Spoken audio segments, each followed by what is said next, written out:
أعوذ بالله من الشيطان الرجيم. بسم الله الرحمن الرحيم. أفمن كان على بينة من ربه كمن زين له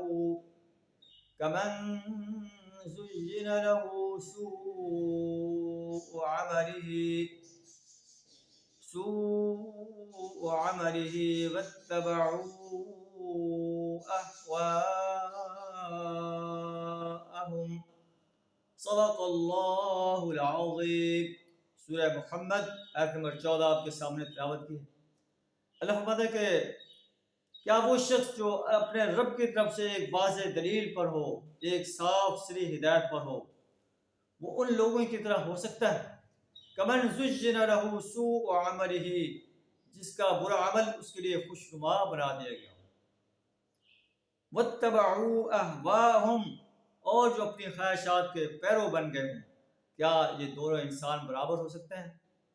ایمان اور عمل صالح سے آراستہ انسان، اور دوسرا وہ انسان جو اللہ کے وحدانیت کا انکار کر رہا ہے، رسول اللہ صلی اللہ علیہ وسلم کی رسالت کا، یوم حساب کا انکار کر رہا ہے، اپنی خواہشات کا پیرو بن کر رہ گیا ہے. کیا یہ دو قسم انسان برابر ہو سکتے ہیں؟ کبھی برابر نہیں.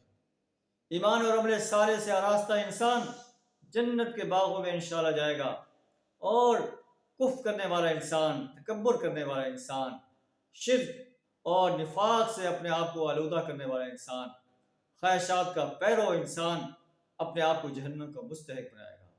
اللہ سے دعا کریں ہمیں ایمان اور عمل صالح سے اپنے آپ کو آراستہ کرنے کی توفیق عطا فرمائے، شرک، کفر اور نفاق سے اپنی پناہ عطا فرمائے.